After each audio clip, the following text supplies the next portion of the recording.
آج ہم ایک ماں اور بیٹے کی ایک بہت ہی دلچسپ اور سبق آموز کہانی سنیں گے۔ یہ کہانی ایک صبح کی چھوٹی سی پریشانی سے شروع ہوتی ہے اور پھر ایمان اور توکل کے ایک بہت گہرے سبق پر ختم ہوتی ہے۔ تو آئیے اس سفر کا آغاز کرتے ہیں۔ تو کہانی کی شروعات ایک بالکل عام سی صبح سے ہوتی ہے۔ گھر میں اسکول جانے کی تیاری چل رہی ہے، لیکن ایک چھوٹی سی بات ایک بچے کے لیے ایک بہت بڑے خوف کی وجہ بن جاتی ہے۔ یہ پریشان سی آواز ہے 8 سال کے عباد کی۔ وہ اپنی ماں کو بتا رہا ہے بالکل ڈرے ہوئے انداز میں کہ اگر آج اس نے غلط جوتے پہن لیے تو کیا ہوگا، اسے سزا ملے گی، کلاس سے باہر کھڑا کر دیا جائے گا اور اوپر سے جرمانہ بھی ہوگا۔ یعنی ایک بچے کے لیے تو یہ بہت بڑی بات ہے۔ مسئلہ بہت سادہ سا تھا۔ اسکول کا نیم تھا کہ کالے بوٹ پہننے ہیں، لیکن عباد کے پاس تھے صرف کالے جوگرز۔ ماں نے کہا کوئی بات نہیں، آج یہ پہن لو، ہفتے کے آخر میں نئے لے لیں گے۔ لیکن عباد کے لیے یہ تسلی کافی نہیں تھی، اس کا ڈر تو وہیں کا وہیں تھا۔ اور بس یہیں سے کہانی ایک نیا موڑ لیتی ہے۔ جب دنیاوی حل کام نہیں آیا تو ماں نے ایک روحانی راستہ اپنایا اور اپنے بیٹے کو توکل کا پہلا سبق سکھایا۔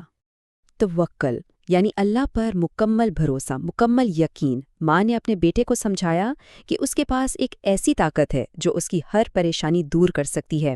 یہ صرف ایک لفظ نہیں ہے، بلکہ ایک مکمل اور پختہ یقین کا نام ہے۔ پھر ماں نے عباد کو ایک خاص دعا سکھائی اور بتایا کہ ہمارے نبی صلی اللہ علیہ وسلم نے فرمایا ہے کہ جو شخص بھی صبح اور شام 7 بار یہ دعا پڑھے گا نا، اللہ اس کی تمام پریشانیوں کے لیے کافی ہو جائے گا۔ ماں نے بڑے پکے یقین سے کہا، اگر تم سچے دل سے یہ دعا پڑھو گے تو دیکھنا کچھ بھی برا نہیں ہوگا۔ پھر دونوں نے مل کر دعا پڑھی اور عباد اسکول کے لیے روانہ ہو گیا۔ تو اب سب سے بڑا سوال یہی تھا کہ کیا یہ دعا واقعی کام کرے گی؟ عباد تو اسکول چلا گیا اور پیچھے ماں کے لیے انتظار کا لمحہ شروع ہو گیا۔ جب عباد اسکول میں تھا تو ماں نے بھی اللہ سے دعا کی، لیکن ان کی دعا صرف جوتوں کے مسئلے کے لیے نہیں تھی۔ ان کی دعا اس سے کہیں زیادہ گہری تھی۔ انہوں نے کہا، اے اللہ، آج میرے بچے کا اس دعا پر ایمان پختہ کر دیجئے۔ اصل مقصد تو ایمان کی بنیاد رکھنا تھا۔ اور پھر نتیجہ سامنے آیا جو امید سے بھی بڑھ کر تھا۔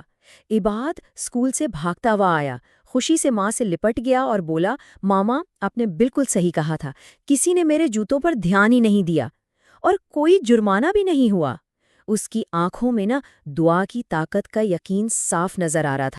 لیکن کہانی یہاں ختم نہیں ہوتی، بلکہ اب وہ سب سے اہم سبق آتا ہے جہاں ماں دعا اور ایمان کے بارے میں ایک بہت عام غلط فہمی کو دور کرتی ہیں۔ عباد نے بڑی معصومیت سے پوچھا، ماما اگر میں روز یہ دعا پڑھوں تو کیا مجھے نئے جوتے خریدنے کی ضرورت نہیں پڑے گی؟ یہ سادہ سا سوال ایک بہت گہرے سبق کا دروازہ کھول دیتا ہے۔ یہاں پر ماں نے ایک بہت ہی اہم بات سمجھائی۔ انہوں نے کہا کہ دیکھو، دعا کا مطلب یہ نہیں کہ ہم اصول توڑنا شروع کر دیں۔ اللہ نے آج مدد اس لیے کی کیونکہ واقعی ایک مجبوری تھی۔ اصل اصول کیا ہے؟ اصل اصول یہ ہے کہ پہلے اپنی طرف سے پوری کوشش کرو اور پھر نتیجہ اللہ پر چھوڑ دو۔ یاد رکھو، دعا کبھی بھی محنت کی جگہ نہیں لے سکتی۔ اپنی بات کو اور واضح کرنے کے لیے ماں نے ریاضی کے امتحان کی مثال دی۔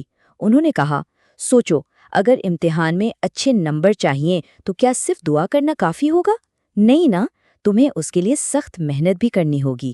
یعنی محنت اور دعا یہ دونوں ہمیشہ ساتھ ساتھ چلتے ہیں۔ تو اس سے ایک چھوٹے سے سبق کا کیا اثر ہوا؟ کیا یہ صرف ایک دن کی بات تھی اور پھر ختم؟ نہیں۔ آئیے دیکھتے ہیں کہ اس واقعے نے کتنی گہری اور دیر پا یاد چھوڑی۔ یہ سبق عباد کی زندگی کا ایک اہم حصہ بن گیا۔ 8 سال کی عمر میں جوتوں کے لیے دعا سیکھی، کچھ ہی دنوں میں اسے پوری طرح یاد کر لیا، اور پھر کئی سال بعد یونیورسٹی میں ریاضی کے ایک بڑے مقابلے سے پہلے بھی وہ وہی دعا پڑھ رہا تھا۔ یہ تھا ماں کی تعلیم کا دیر پا اثر۔ اب یہ کہانی صرف ایک خاندان کی نہیں رہتی، بلکہ اس میں تمام والدین اور خاص طور پر ماؤں کے لیے ایک بہت اہم پیغام چھپا ہے۔ اس پوری کہانی کا جو مرکزی خیال ہے وہ اس ایک جملے میں ہے کہ ماں کی گود ہی بچے کی پہلی درسگاہ ہوتی ہے، اور بچے کے دل میں اللہ کی محبت اور بھروسہ پیدا کرنے میں ماں کا کردار سب سے اہم ہوتا ہے۔ تو ماؤں کے لیے کچھ عملی مشورے کیا ہو سکتے ہیں؟ بچوں سے باقاعدگی سے بات کریں، انہیں انبیاء اور نیک لوگوں کی کہانیاں سنائیں، روزمرہ کی چھوٹی چھوٹی آسان دعائیں یاد کروائیں اور ہر چھوٹے بڑے معاملے میں اللہ کو پکارنے کی عادت ڈالیں۔ اور یہ صرف بڑی بڑی مشکلوں کے لیے نہیں ہے، ایمان کو زندگی کے ہر پہلو میں شامل کیا جا سکتا ہے۔ چاہے درزی سے کپڑے اچھے سلوانے ہوں، گھر کے لیے کوئی اچھی مددگار مل جائے، دانتوں کا علاج بغیر تکلیف کے ہو جائے، یا پھر آخرت کی آزمائشوں سے پناہ اور جنت میں جانے کی امید ہو۔ اور ہم اس کہانی کو اس اہم سوال پر ختم کرتے ہیں کہ آج کے دور میں والدین روزمرہ کے چھوٹے چھوٹے لمحات کو استعمال کر کے اپنے بچوں کا ایمان کیسے مضبوط کر سکتے ہیں۔ یہ کہانی ہمیں یہی سکھاتی ہے کہ ایمان کی تعلیم بڑی بڑی تقریروں سے نہیں، بلکہ زندگی کے ایسے ہی چھوٹے چھوٹے حقیقی لمحات سے دی جاتی ہے۔